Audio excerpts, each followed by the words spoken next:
Hi guys, welcome to my office where all the magic happens. It's pretty messy in here because I never really take the time to clean it. But yeah, today I'm going to do a teardown with my bug out bag, which I use quite often to go camping. So I get to take it out and test all the equipment that's in it. Just to give you a bit of context as to the type of area I'm in. I live in Ajax, Ontario. So to the east and west is mostly cityscape. My city is nestled in between two nuclear plants, one in Pickering, one in Darlington. That's to the east and west. To the south, I have Lake Ontario, which is one of the biggest freshwater lakes in the world. As a matter of fact, if I look out of my window from the 15th floor, I can see the lake. So if I were to walk, it's about a 20-minute walk down to the lake, and if I were to hop in my car, it'd probably be like a 2-minute drive. And then to the north is actually mostly rural areas, and the further north you go, the more you get into like crown land and natural forest, and far away from any sort of civilization. So if anyone's ever taken a look at the population distribution of Ontario, like 90% of it is in the very southern part of it, and the rest is all small towns and then open crown land and giant fields and things of that nature. But anyways, without further ado, let's go through my bag. So I don't know what the weight on this thing is. I don't actually have any tools to weigh it. But right now, I'd say it's a solid at least 40 pounds. As you're thinking, yeah, that's a little too heavy. Ideally, I'd like to cut the weight down a little bit and get it something more manageable. My target weight is 30, but as it stands now, I can carry this for short durations of time, 2 or 3 hours, without any issues. And yeah, the pack itself is pretty durable. I don't remember exactly what the brand name is or what its capacity is, but I'm going to say it's about 75 liters, somewhere along there. If you think it's different, correct me in the comments. But anyways, it's somewhat modular. The two big-ass side pouches can actually come off, and there's a bunch of webbing everywhere for attaching additional things. On the bottom here, you can see I've got my sleeping bag and some stuff on the side. But anyways, let's start digging through it. So, just to get the elephant out of the room, this is my survival arrow. Nothing special. It's carbon fiber. It has no head in it right now because that's in my kit. The heads are very sharp, and I need them enclosed until I need them because I don't want to tear into any of my gear. But anyways, just I'm not sure what the length on that is, but it's pretty long. It's a full-length arrow. Let's set that aside. I'm sorry if there's any background noise, by the way. This is my office where I have all of my 3D printers and my mining rigs. So hopefully you can't really hear them on the video. Alright, so I guess I'll start by going through, we'll go through what's on the outside first. So my amazing, super manly kitty blanket. It's just an extra blanket that I have that I rolled up and attached to the side. It's somewhat small. I'm not sure what it's made of, but it's super lightweight and very warm. But yeah, I've had this since I was very young. I haven't used it all that much, but there it is, my kitty blanket. All its manly glory. I got my sleeping bag, which right now is just some shitty world famous sleeping bag, useful down to the single digits in Celsius. So it's nothing too amazing. The zipper on it doesn't even work. needs to be replaced, but until I do, it gets the job done. And my next one, I'm gonna get, you know, a nice high quality sleeping bag rather than some shitty one I got for cheap. Because at the time I bought it, I was not doing too well in the money department, and I am now, but I just haven't taken the time to go and replace it. But yeah, so that's my sleeping bag. On the other side, if we can get to it, I've got my hatchet, which is nothing special. I believe I actually got this at an axe throwing league, because I had an actual full-on axe in my car, my last car I had, and when I went to get it fixed, I left it in the trunk, and then when I got my car back, it was not in the trunk. So I should have filed a police report, but I mean, there was an axe in my car. What was I gonna say?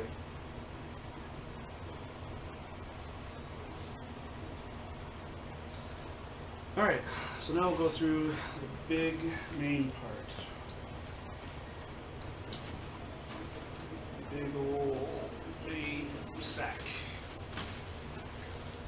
So first and foremost, I have my big ass camo tarp. This is I think also made from World Famous, but it's just basically a normal ripstop style tarp with, I think, 8? No. It's got 4 grommets on the length and 3 grommets on the width. So in total it's got 4, 8, 9, 10 grommets on it, something like that. It's a fairly big tarp, but it's way too bulky for its size, because it's one of the, it's not a compact tarp. It's not a survival tarp. So I'd like to replace this with something far more compact and durable. But in the meantime, this gets the job done. I put this through the ringer. It's got a few holes in it from where I got some sparks on it that melted through, and I repaired it with duct tape. Ah, there's a spot there. So, you know, it does protect me from the wind and the rain. It's pretty durable, but it's way too big for something I'm going to be carrying around all the time. So next up, what else do we got? Where is the other part of that?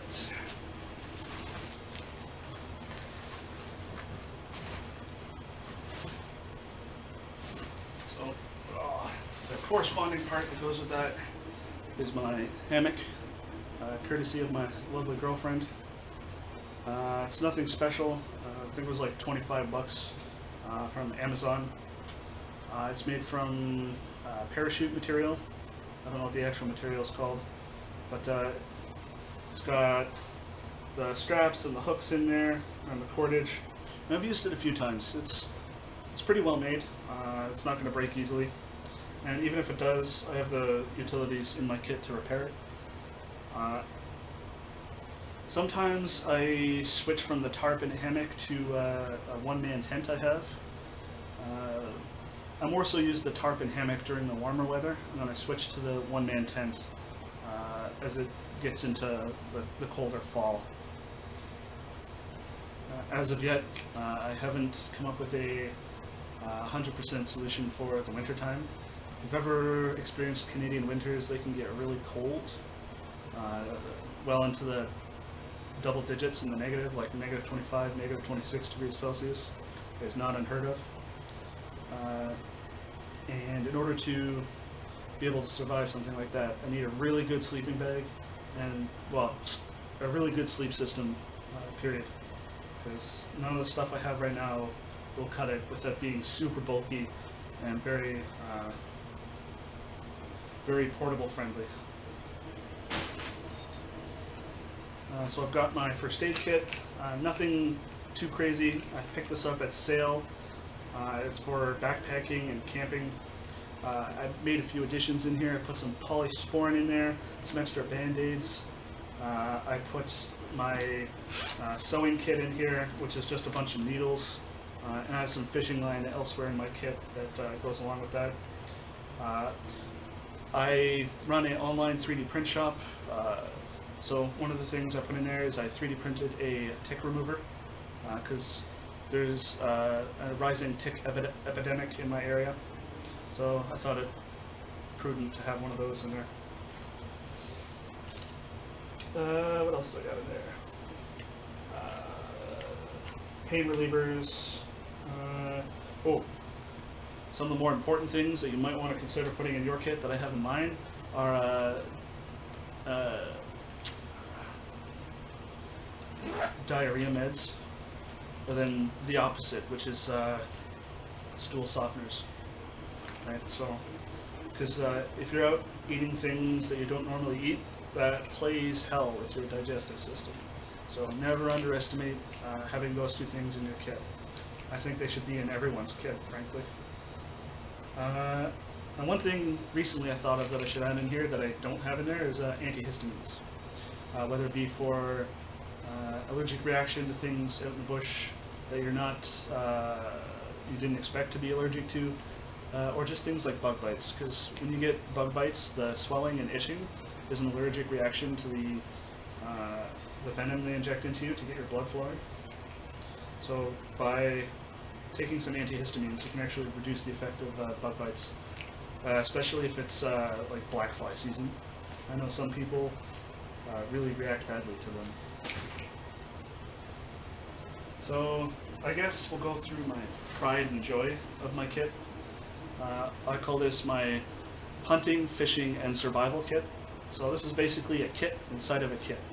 So this can be popped out of my bug out bag and taken on its own. And I could survive out of just what's in here. It's mostly for cooking and food preparation, but it's got a few other things in there as well. So let's go through it and show you all the goodies. So starting at the outside, I've got just a simple compass. I think it's made by Rothko, one of them beginner brands of gear. So it's got a temperature gauge on the front in Fahrenheit. I live in Canada, so I wish that was in Celsius because I can't read Fahrenheit. I have a conversion on there for converting it to Celsius, but I can't natively do it in my head. That's something I gotta practice. There's a humidity gauge on the top. Cracked inside, there's a signal mirror, a lens for starting fire, a bubble level for the compass, and the compass itself. And then tucked inside here is a flint and striker as well. I have many other ways to start fire, but that's just, you know, one extra layer of safety if I somehow manage to lose all my other methods of starting fire. Because the saying is 2 is 1, 1 is none. So as one of the essentials, I think you should have many ways in your kit for starting fires, especially during the colder weather.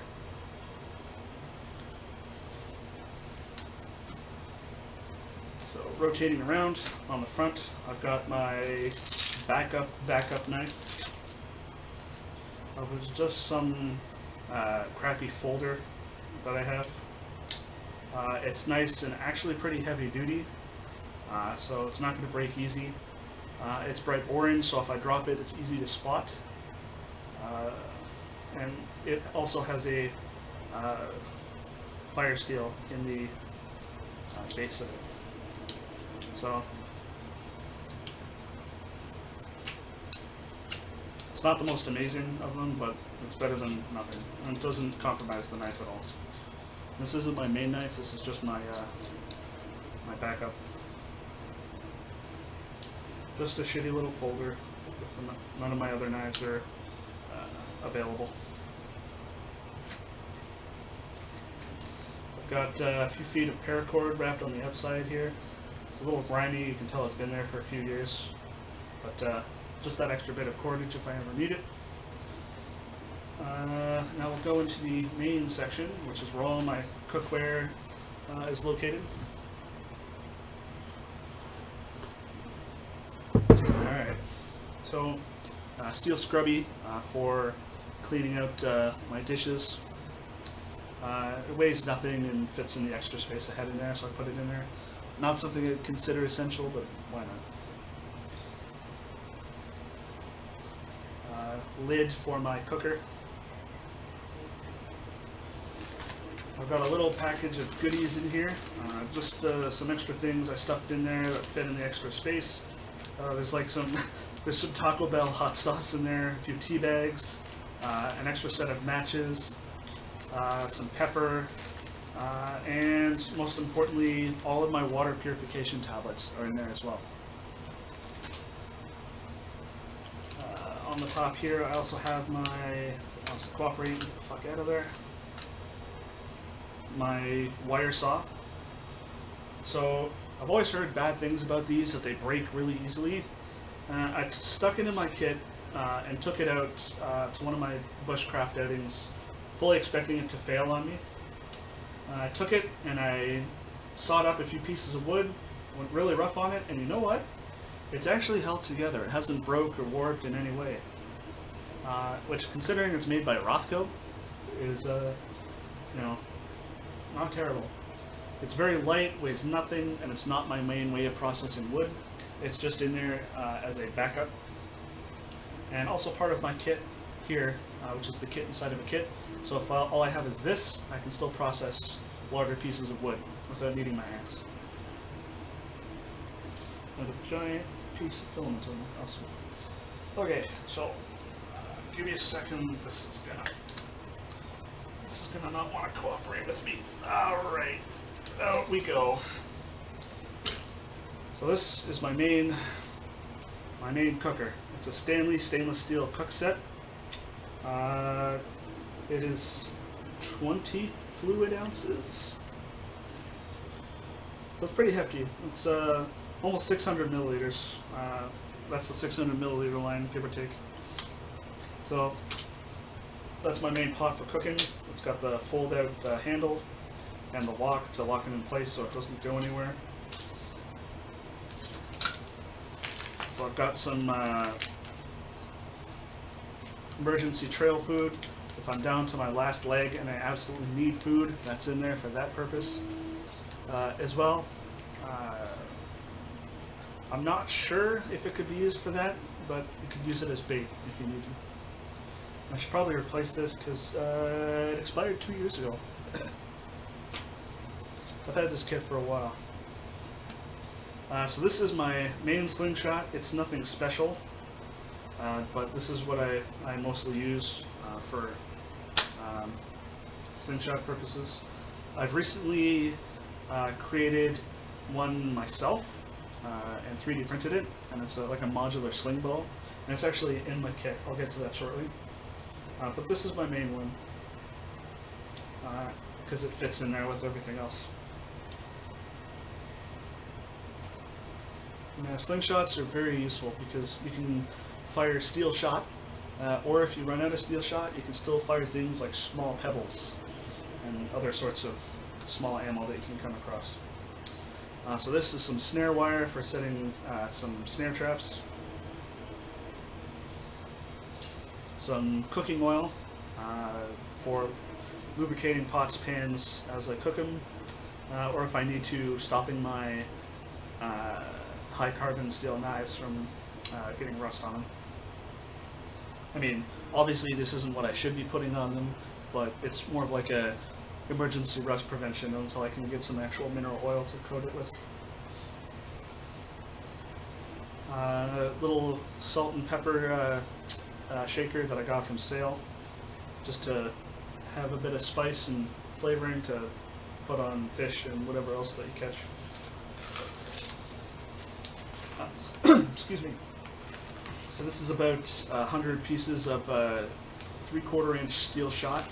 I would not recommend having anything smaller if you actually intend to take out small game with it, because anything smaller is not going to carry the kinetic energy it needs to take out whatever it is you're trying to shoot at.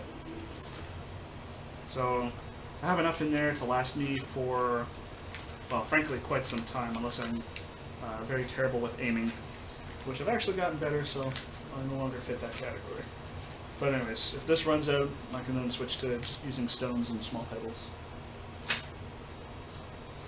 I've got my Cookset, which as you can see is quite heavily used. It's due for cleaning. Matter of fact, after I'm done recording this, I might take this to my sink and give it a good wash out. Yeah, it's in need of good scrubbing. It's got dirt and char on it, but you know what? This thing has lasted me pretty well for the many times I've used it. One of my best purchases. Diving further in the rabbit hole, we've got my stainless steel GSI cup, which on the inside they nest inside of each other. So one I use primarily for water and soups, and the other one I use for actual cooking. Thing's gotten so warped over the years from using it. So also in here I have a very bottom, it's a reusable coffee filter, but the idea is to use it to, oh shit, I should actually replace that. It's got some holes in it from where, but use that to filter out larger sediment from water before you purify it.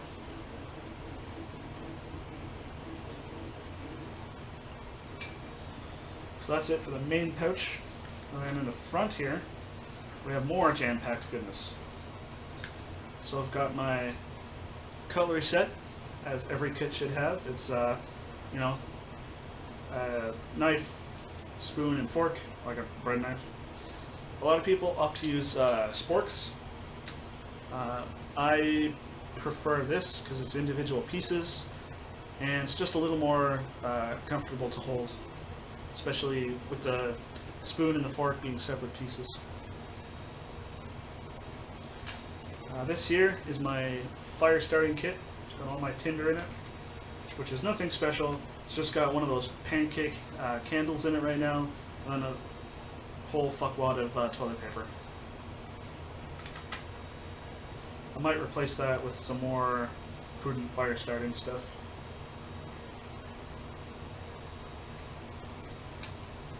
Play cat's fucking cradle to get the elastic back on there. Okay, so this is my actual fire steel. I just got this. It's not a name brand fire steel, but it throws off sparks like there's no tomorrow, so it will get the job done. I haven't actually field tested this yet. That's something I'm doing on my next outing, just to make sure I can rely on this in the future. So I know it, and I'm sure most of you know it, but for anyone who's watching this that doesn't, the number one thing you need to do with any gear you buy is test it. You don't want to be testing it out at the time you actually need it. You need to go out camping, take your kit with you, and test out as much gear as you can, as often as you can, to make sure that you're well practiced up with it and you know what it's capable of.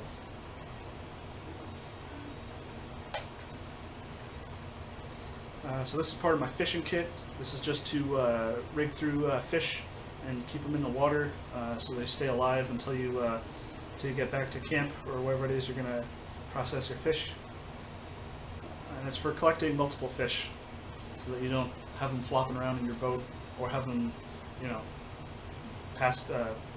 die in your boat and start stinking up the place. One thing that I find not a lot of people know about, but is very useful, is a pencil sharpener. And Mike, you might ask, why the fuck do you have a pencil sharpener in your kit? So you take small twigs and sticks or anything else that fits in there, and you sharpen it, and you make tinder. It's a good way to make tinder. Bobber, part of my fishing kit, which has seen better days. Emergency whistle, which is always good to have if I need to attract attention or scare away bears or other wildlife. Lighter, part of my fire starting kit. So this is my actual fishing kit, put in a Altoids container. So I'm not going to go through the whole thing, but there's some bobby pins, some hooks, a large hook, some weighted hooks, a bunch of lures, including small minnows, some fishing line. I don't particularly trust that kind. I have some more fishing line in my kit that I'll use instead. And just overall, a bunch of stuff for making fish. There's a piece of tinfoil on the bottom for cooking up fish. So by no means is this a comprehensive fishing kit, but it's enough to get myself some small eaters and survive another day.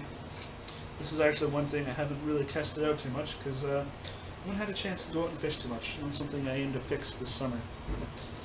Go out and do some fishing with just what I have in my kit there. My plan is to use literally just some fishing line, a long branch, and whatever's in that kit. See if I can catch anything. By the way, if you're wondering what I'm drinking, it's like the After 8 hot chocolate. Minty hot chocolate. Amazing. So this is my little folder stove. Some people prefer to have the propane or alcohol-powered pocket stoves. I much prefer the folders because they're much more compact and lightweight, and fuel for them is very easy to find.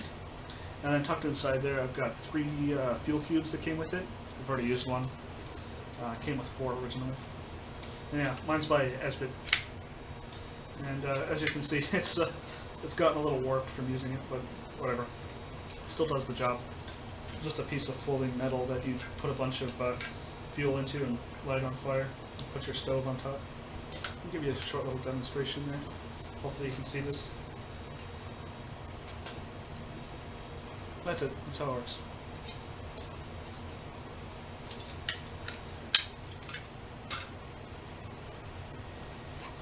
And I do believe that is finally it for that kit.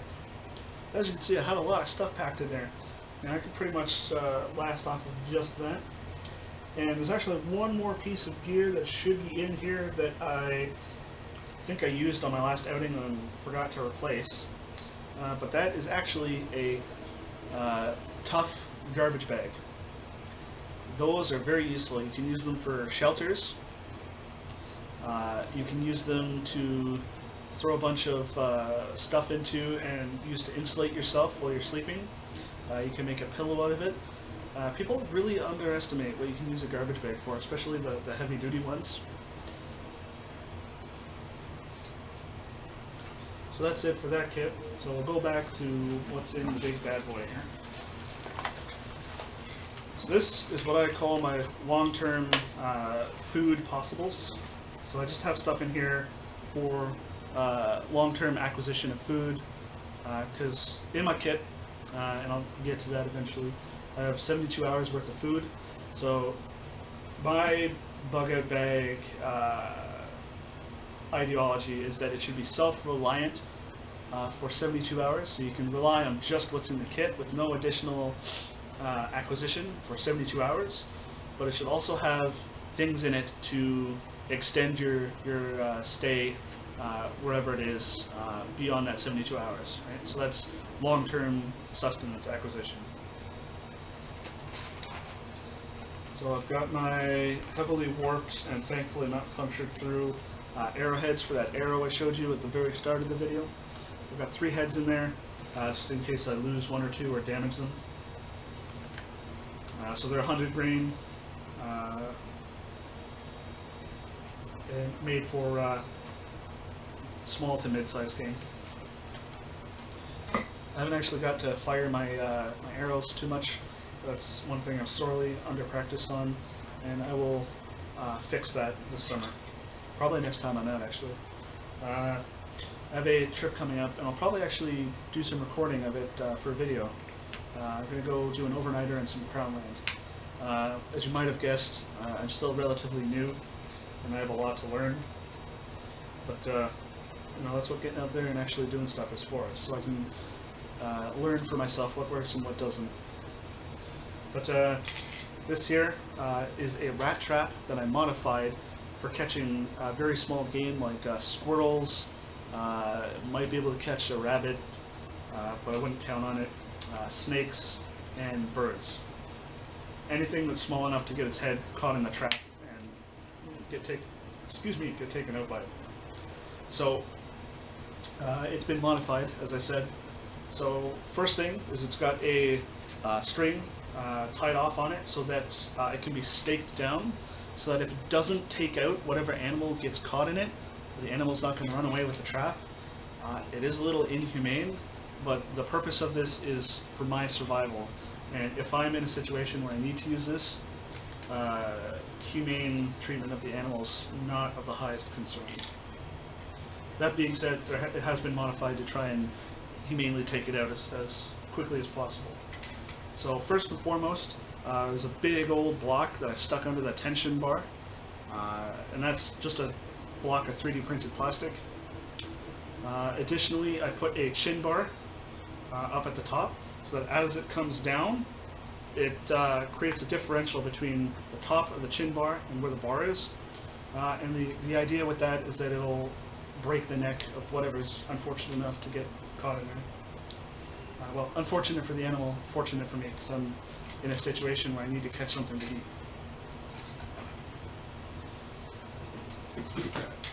Try not to mix up my stuff here. I've got a reel of 25-pound fishing line. In addition to fishing, its intended use, it can also be used for gear repair. Not sure if you're new to this, but fishing line makes excellent thread for repairing gear that is going to be put through the wringer. I mean, if you use like normal thread, it doesn't have any, it doesn't take a whole lot of beating before it falls apart. But this can. For instance, I've repaired a strap on my bag with it. I've repaired straps on my flashlight holder and my multi-tool pouch with it. And so far, none of them have broken. Not to jinx it, but man, what's that? And now for my personal pride and joy is my 3D printed sling bow that I designed and made. And if anyone's interested, I can provide a link in the description if you want to buy one for yourself. But basically, it's a modular sling bow. So right now it's set up with the arrow guide in the front, so it can actually be used to fire my arrow, which is thankfully right here. I'm going to give it a quick demonstration and kill that poor box over there.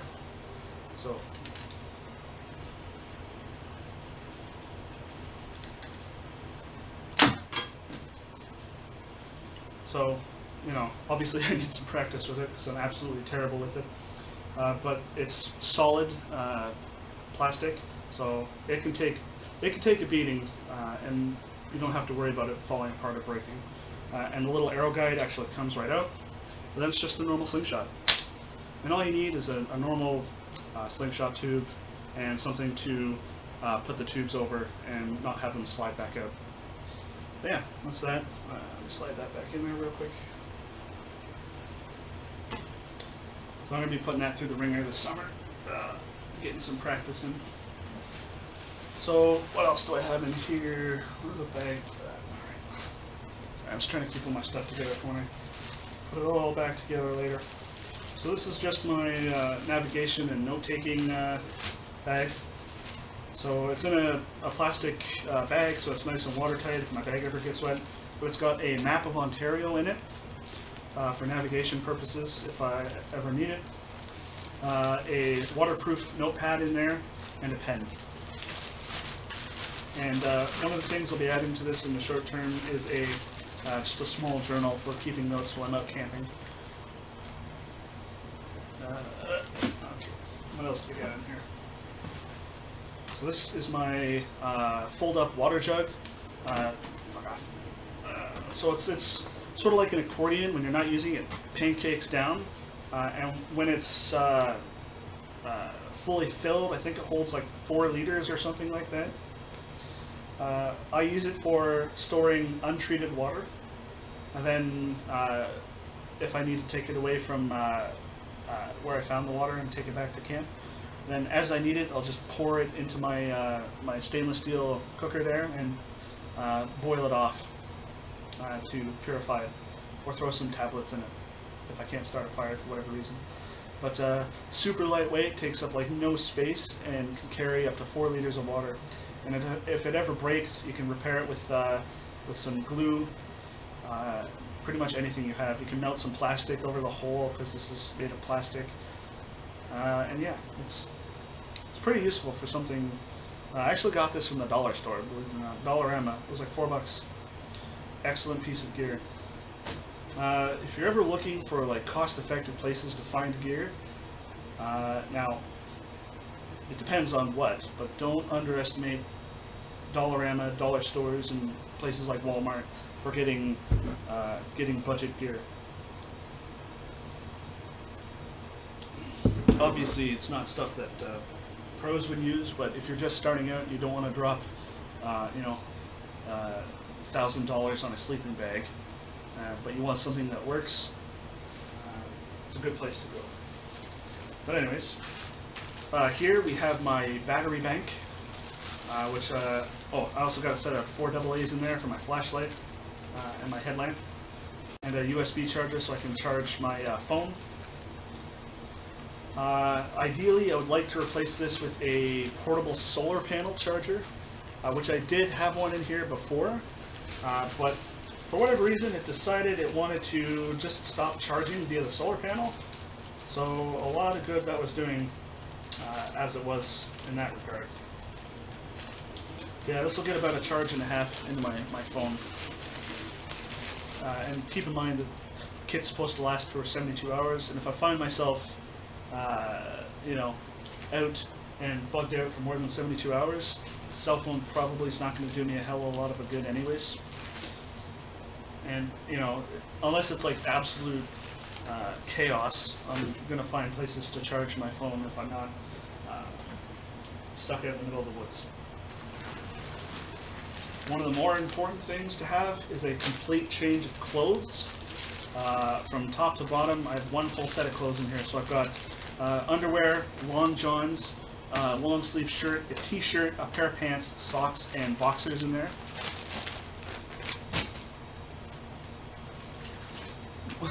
One of my personal favorites. Now, try not to let the reputation of things stop you from considering it as useful here. This is my towel that I put in there. And of all things, it's a ShamWow. It's very small and absorbs a lot of water. I mean, not to do ShamWow's marketing for them, but for something that you can use to dry yourself off or use for drying off dishes and that, it's a very small towel, and it soaks up a lot of water. What else do we have in here? Alright, so we're getting towards the bottom of the main section here. So here I've got my food bag. So in here I've got several things of food. I've got a few cans, I've got a few packs of Mr. Noodles, I've got soup packets in there. I've got those packets that you can use to make pasta out of. I've got I think a couple of chocolate bars in there. Just a few odds and ends. And it's 72 hours worth of food. It's a little bit bulky because it's cans. If I wasn't trying to be so budget conscious with it, I'd probably have some freeze-dried packets in there instead, or pick up some military MREs and put them in there instead. I mean, obviously not in the pack because they're horribly optimized for space, but I mean, yeah. So I have enough food in there to last me 3 days, 72 hours. Oh. So that is it for the main section. Nothing else on the inside of there, so now we'll go through the outer pockets. So this should actually be my food bag. It's just some coffee. I think my girlfriend got them as a, fiance. Yes, I'm getting married. They sent her some coffee samples, like instant coffee, so I stuck them in my kit. Oh. I have a small waterproof rain jacket that I got from sale. It folds down into absolutely nothing. If I need something to protect myself against the rain, or if I need a bit of extra warmth, I have this this little jacket in there. It's got a zipper, it's got pockets, and it folds up into like pretty much nothing, and it's pretty lightweight, honestly. If you ever find something like this, I highly recommend having it in your kit. Get there. I've got my large dry bag. So this is a large waterproof bag that I can use to pretty much put all my stuff into if I find myself in risk of getting very drenched.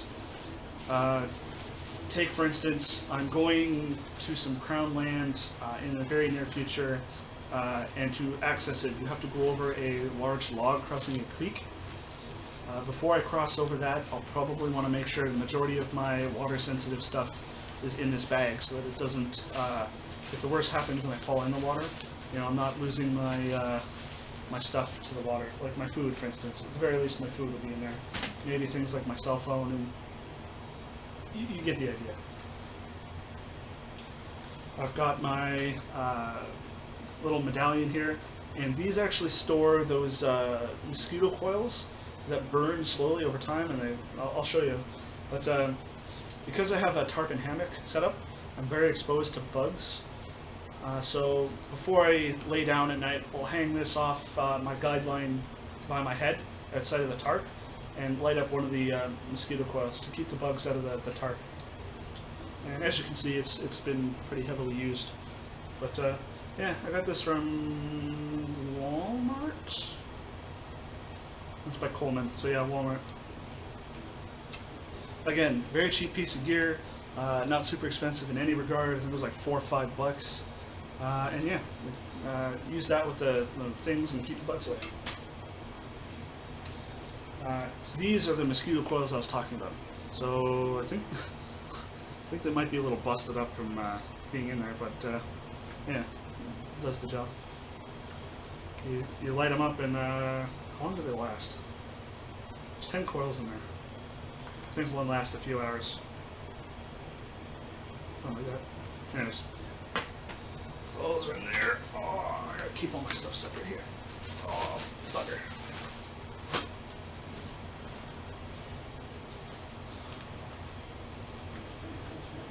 So I've got my headlamp. When I head out into the bush, I actually have a flashlight on my belt, which is a heavy-duty flashlight. It can take a bit of a beating, but this is my backup flashlight. And it took me a while to come around to it too, but headlamps are much more ergonomical than regular flashlights, because if you have a normal flashlight, you only have one hand to work with if you're doing stuff at night, or even you know, early into the evening when the sun starts going down. So by having a headlamp, you free up your other hand to do whatever that you're working on, and it's, well, it should actually be popped out. You know, it's useful to have, if at least as a backup light. Have one of these in your kit.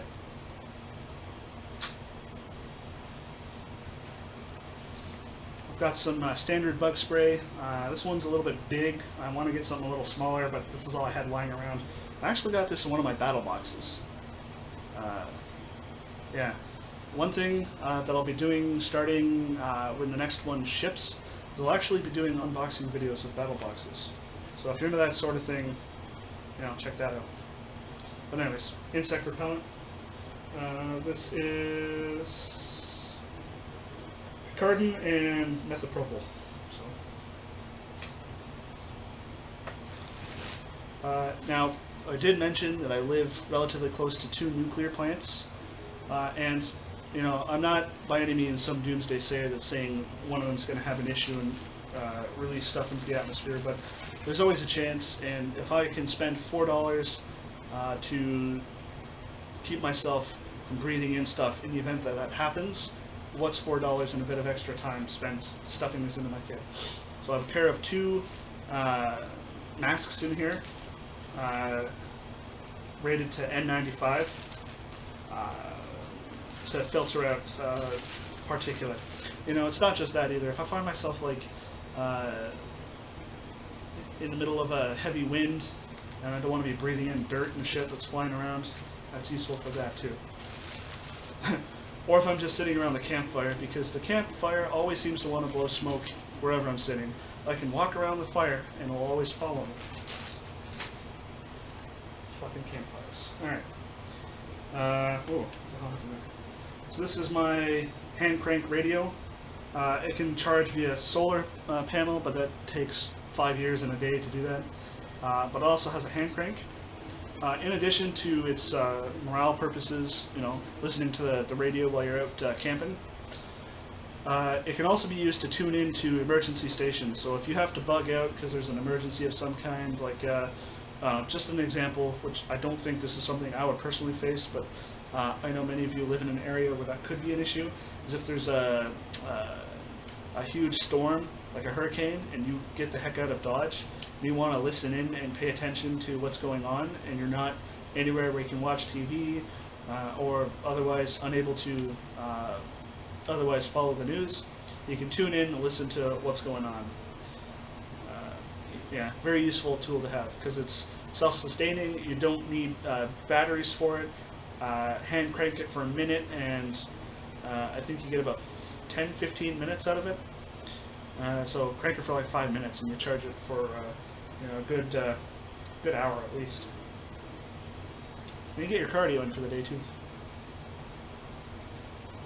And it also has a LED flashlight on it too. But yeah, that's just one more bonus. One more bonus. Got my emergency bivvy, so if my sleeping bag's not enough, or I otherwise need to insulate myself a little bit more, I've got my emergency bivvy, which I can use to line my sleeping bag, or as a standalone. Say I come across someone who does not have gear, or lost their gear, you know, I can use it for that sort of thing. But it's mostly in there for myself if I need a bit of extra warmth. It's very light. It should actually pack up smaller than this, but for the life of me I couldn't figure out how to get it in there as it was before. It should be about half of that. But anyways, yeah, it's very light. Takes up more space than it should, but relatively light. More coffee. I've got my folding saw by Gerber. So some things by Gerber I like, some things I don't. This folding saw I do not. So if you ever find yourself looking at a folding saw and you consider this one, don't get it. I mean, it's not like it's crappily made in terms of like being flimsy or anything. I've used it a few times and it's showing no signs of falling apart. And the blades are replaceable. However, this thing catches on wood like you would not believe. If you have to use this for more than processing a few pieces of wood, you're going to hate yourself. This thing gets bound up more than, I don't know, cheese lovers. So, yeah. If you've ever heard of the likes of Silky or Laplander, go with what's well known when it comes to folding saws. Don't cheap out on folding saws. This is going to get replaced. I'm getting an actual folding buck saw to replace this. It's going to be a bit bigger, but for its utility, it'll be much better for processing wood than a little folder like this.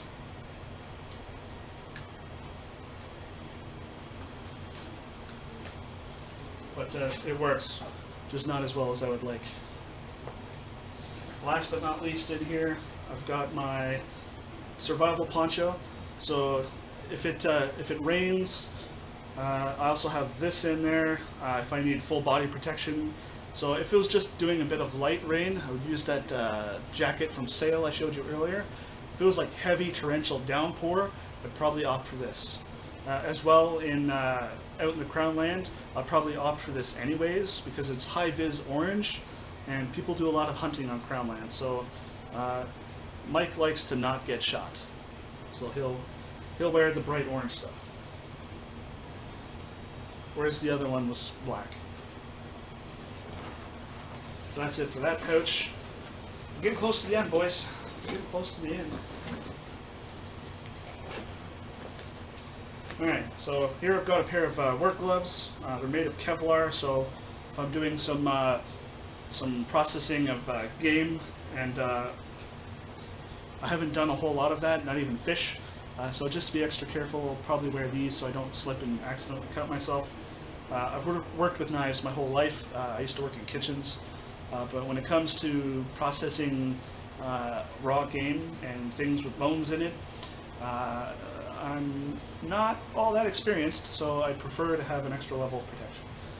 As well, if I need to handle some sort of bush that's not great for the skin, if I need to clear a giant hogweed or something, or handle an animal that's still alive caught in the trap, or even when I'm cutting wood and I just want to make sure I'm well protected, or even if it's a little chilly, you know, these have a bit of warmth to them too. Just some good, decent gloves for protecting my hands. They're nothing amazing, but you know, they're there, they work, they're good. So that's that pouch. Man, I'm running out of space to stick my shit here. Okay. I've got a whole lot of cordage. It's kind of diminished over the years as I've used it. I've got a combination of like bright orange and olive drab, like two extremes of the cordage color spectrum. One's high visibility, one's like blend in, no one can see me, and I trip over you in the dark because I can't remember where I tied off my guidelines. So realistically, I want about 100 feet of paracord in there. At some point I'll probably replace that with a fresh batch, but there's like mixed lengths in here, and it's been enough for every time I've used it, but yeah, it is what it is. One thing I like in my kit that I think is highly underrated is a pair of tongs. It's good for moving firewood around and coals around. It's good for lifting up my pots when they've been stuck in the fire and they're otherwise too hot to grab directly. Yeah, it's good for when you're actually cooking food, for flipping it over. Very lightweight, kind of bulky, but very lightweight. And if you have the space, I mean, what's a little bit of extra comfort in the form of some tongs for the uses that I mentioned. So one of my personal favorites, one thing I find is highly underrated. I don't know, maybe you think I'm an idiot, maybe you think I'm talking out of my ass, but I like them. And I've used them quite a lot. As you can see, they're a little charred. So one thing I also have in here, but I'm not too sure if I should keep, because I've got a lot of water in here. I've got 1.5 liter in that, and I'll say about another ½ liter in there. So I've got about 2 liters of water stuck between 2 bottles. As I said, the kit is designed to last 72 hours with just what's inside. And right now I've got that amount of water in there. And water adds a lot of bulk and weight, which is why I'm considering not having the water in there. But then that also takes away from the 72 hours self-reliance. So I'm kind of split on that. So if you have your thoughts on that, put them in the comments section.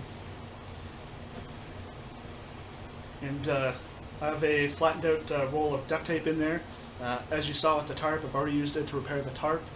Duct tape is an amazing utility. You can use it to patch up tents, tarps, hammocks, any sort of thing that you need to remain stationary that is otherwise not. Duct tape is an excellent tool for that.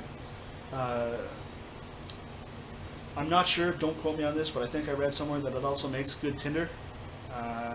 You can make cordage out of it because you can pull it out into threads and make some cordage out of it. You can use it to lash things together. Well, I don't know. But yeah, I've used it several times already and it's been very useful.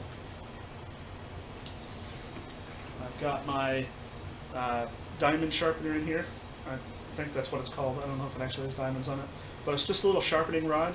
And I've used this to sharpen my multi-tool, my knives, and my axe. And it does a pretty good job. And it's very small and very lightweight, so it doesn't take up a lot of space. And it does the job. I've got some pretty sharp knives out of it. You could probably do better with someone far more advanced in the art of sharpening knives, but it sharpens them enough to be useful and not a danger. Yeah, that's that. And then I've saved the most important, most functionally viable thing to have in your kit for last? Can you take any guess what the most important item to have in your kit is? Toilet paper. I have one of those camp rolls in there. It has no cardboard tube, so it's just the toilet paper. Because when you're out in the bush taking a shit, unless you really know what you're doing, you don't want to trust just whatever random leaves are lying around. And if you're anything like me, you know, it's it's something you want to have, especially if you need to make use of some of the stuff in your kit, first aid kit. And yeah, so that's it. It's everything that's in my bag. My main knife seems to be not there. I think that's on my belt for my outdoors pants right now. It should actually be in the kit, but it's just a Mora Light My Fire knife. It's got a little fire steel in the handle, and it's a small but relatively trusted and well-made knife by Mora. If anyone's looking for a beginner budget knife that has gotten a lot of people's attention and praise without wanting to break the bank, I highly recommend the Mora Light My Fire. That's what I use for my knife. But anyways, that's what's in my kit currently. After turning the camera off, I'm going to have the fun of trying to get this all backpacked inside. And yeah, if you like the breakdown, I'm going to be doing a lot of outdoors videos in the future. I'm going to be doing unboxings of battle box subscription boxes, the pro versions with the knife of the month and all that, and just generally trying to record my advancement from outdoors noob to someone who's actually well experienced in the outdoors way of life. So if you have opinions and thoughts on my kit, if you think there's something I should have in there that I don't, if you think there's something that's in there that shouldn't be, or if you think you have better alternatives, whether it be size, weight, or durability to what I have in there now, by all means, please comment in the comment section. I would like to know if I'm doing something right, if I'm doing something wrong. I'm always, you know, I'm a lifelong learner. So if you have a better way of doing things or something better for doing things, I would like to know what it is so that I can evaluate your advice and see if it is worthwhile for me to make the upgrade or make the swap or make the change. Thank you for watching. Hopefully you're not too bored out of your skull. And yeah, more to come in the future, guys. Thank you.